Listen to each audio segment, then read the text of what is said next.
today we will visit a new pasalubong center na one-stop shop na highlighting all the products proudly made by the Bohenios and local entrepreneurs here in Mindanao. Kaya naman tara, let's go shopping!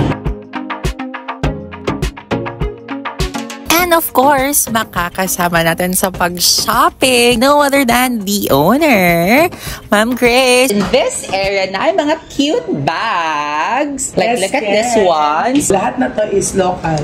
This bag is so cute. Super handy siya. And very fashionista. Correct. Very minimalist. Diba? So, kanina po akong ganitan for this round. So, na ay mga tumbler holders na very unique.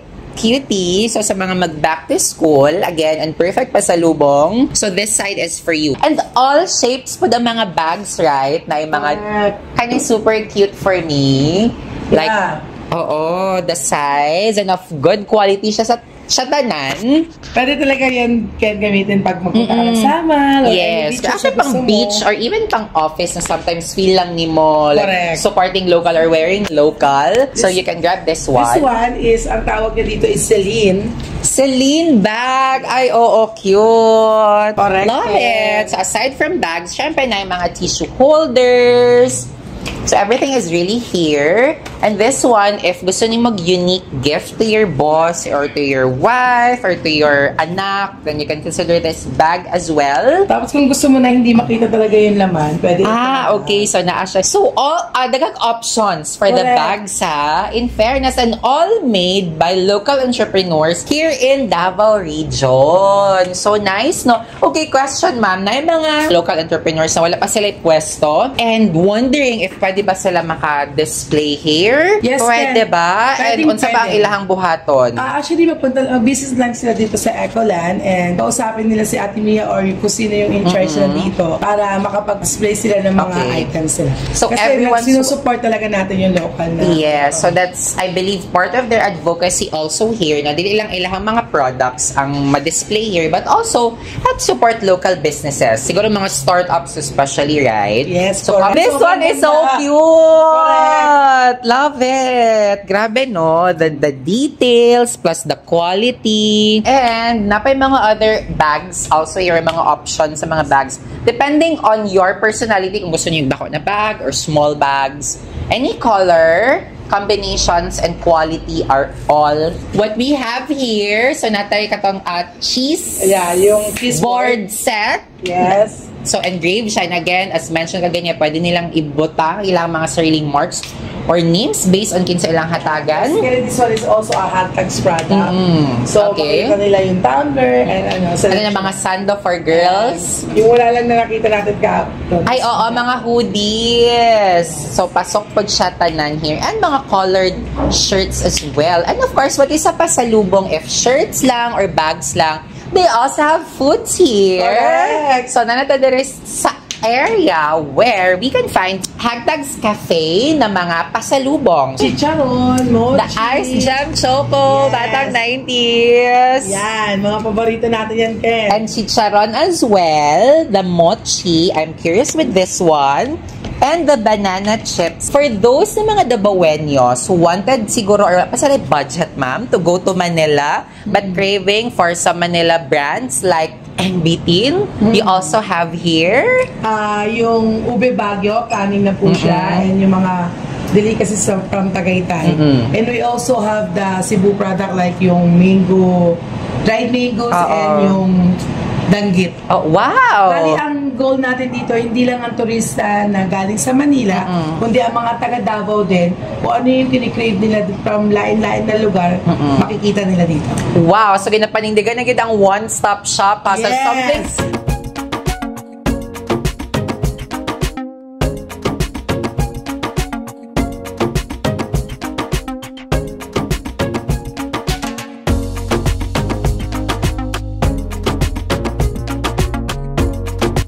part taste test because aside from the Coronadal products, they have this yema, the classic flavored yema, and then the durian flavored yema. They also have gourmet taho, which is, I'm so curious, and sa ang lasa niya. They also have, of course, chicken pastil and the crab taste and we have to super flex this. Mamma Mia's peanut butter and the suka, which I will not taste, but nasa lang suka here, guys. And the pusit chicharon. I think pwede siya isawsaw sa suka. Okay. Correct. So, matiluan dyan din ako ang suka. So, and the pomelo, because they're flexing this brand. So, alam mo naman, Ken, na mahilig tayong kumain. So, natilawan na nato ilang mga produkto and then gi-contact na ako sila. So, we'll start with the Mamma Mia's peanut butter. In fairness to the texture of the peanut butter, dili siya super gahi. In fairness to the peanut butter, I mean, nalasahan ako si peanut, not too sweet, and feeling ako perfect yun siya pang palaman. And homemade siya, guys, ha? So, we have to flex that. In fairness, so Mamma Mia's peanut butter. Actually, to break lang the sweetness, I'll try na lang sa tahong, gourmet tahong. Kung wala kayo nakaluto ng iyong ulam, tapos nagdali ka na kay kanin na pwede na init, siya pang pwede na ibutang sa kanin na init din. Tahong. Mas siya kick up the spiciness. Diba? Grabe yummy. Which is good. And in fairness, hindi dugmok si tahong, ha? Even though preserved siya. And next is the Chicken pastil. Wang Kikoy's chicken pastil. In fairness sa chicken pastil, ha? Very different take siya on the pastil na ako ang kina-consume. Mas, siya, dry siya gamay, pero Yes. ang lasa niya para talagang kaldaretang Pero manok. in fairness, even though gisunod na ko si tahong and si pastil, ma-differentiate gihapon nimo ang lasa nila. Wow, thank you. Siguro mga 3 days, 2 days lang ni siya, ma'am. Pwede siya pang lanlan, actually. Oh, yes. So, bongga. And then now, I'm so excited sa yema. Sa yung favorite yema. Yes. I like the texture, not too thick. Araw-araw ni mo siya gamiton, kilami ka ayo. And dili siya sakit sa tutunlan, Yes. sa lalamunan. So, meaning sakto lang iyang sweetness. Para lang talaga siyang yema na lusaw na sobrang sarap. Correct. Or Yan. like the yema cake is Yeah, ganyan. fairness. Correct. Todo ang pa-taste test here, ha? Yes. So, kaayo, lami pa. So, ano na, visit na mo. And in fairness, feeling ako very fair yun sila sa mga entrepreneurs na display sa mga products here because feeling ako dili dako ang pato. Actually, so, kung ano yung benta nila, yun lang din yung benta namin dito. Para at least, dito na sila pupunta. So, bongga! So, I ang love pusit and suka na tayo, Ken. Oh my gosh, grabe na mga papusit here. And, mas perfect yan kung butangan mo malagos vinegar. In fairness, sa pusit chicharon from Panakan, Correct. and then isawsaw na to siya sa coconut vinegar from Malagos. Not too salty ang pusit. Tsaka, crunchy talaga siya. And then, lahi ang take sa lasa ni coconut vinegar, ha? I mean, first time na ko siya itry. Not the usual taste of the vinegar. Pero, if you think, ano lang ang mga food and drink options here, well, there's still more.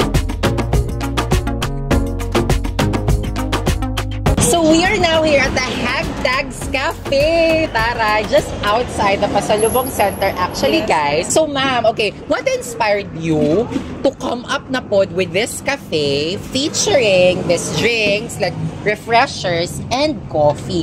And I heard, proudly local pod ang source sa inyo ang mga coffee beans here. Yeah. Actually, Ken, si Alan and ako talaga, may talaga kami sa refresher and coffee. So, naisipan namin na magkayo ng kahit lang ng cafe.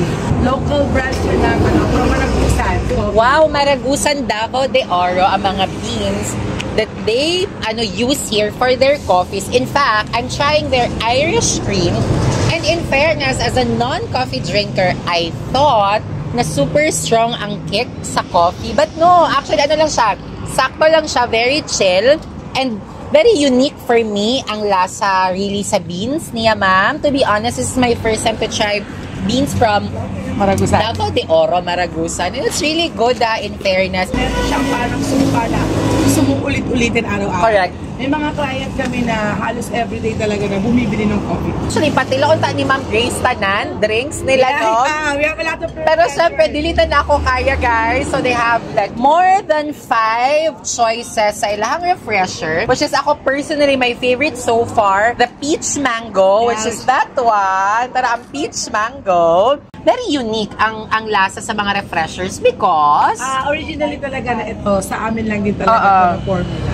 So, kung gusto nyo try yung unique na refresher, punta lang kayo talaga sa Hagtags Cafe. So, aside sa mga refreshments, they also have variety of coffee line-up. And the prop. Oo, and na po yung mga frap. So, more than 5 flavors. Meron tayong dito sa Ecola, sa harapan ng Pasalubong Center, from 9 a.m. to 11 p.m. Tapos every weekend naman, Thursday to Sunday sa DPT, from 4 p.m. to 11 p.m. Oh, Hagtags is an established name already. I mean, in terms of best printing production. But there are so many entrepreneurs who will see our kentuhan now, ma'am.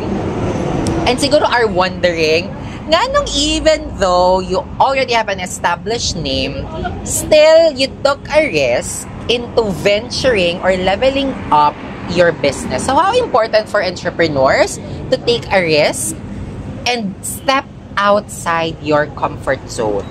Actually, nakakatakot talaga din na mag-level up. Pero kung hindi mo susubukan, hindi mo talaga malalaman. And nasa ano ba din talaga namin na gusto namin yung mga ginagawa namin, and sa tulong ng mga client namin and support nyo, sana ay maging successful yung lahat ng bagong businesses. Yes, amen. Let's claim that because the intentions are good also, plus their advocacy here. To help the local entrepreneur. Oo. Wala pa sila place to really showcase their products. Kasama-sama namin dito para at least makatulong din kami sa lahat ng mga or mga turista na talagang hindi na sila mahihirapan maghanap ng mga produkto nila. Oo. One-stop shop po ba? Exactly. Guys, iniimbitahan na po kayong lahat na mag-visit sa Hagtags Pasalubong, Hagtags Printing, and Hagtags Cafe. Lahat Located at Ecoland, Quimpo Boulevard, Davao City. So, ang landmark niya, malapit po siya sa Yellow Cab. Yes. And sa tapat po siya ng Petrogas.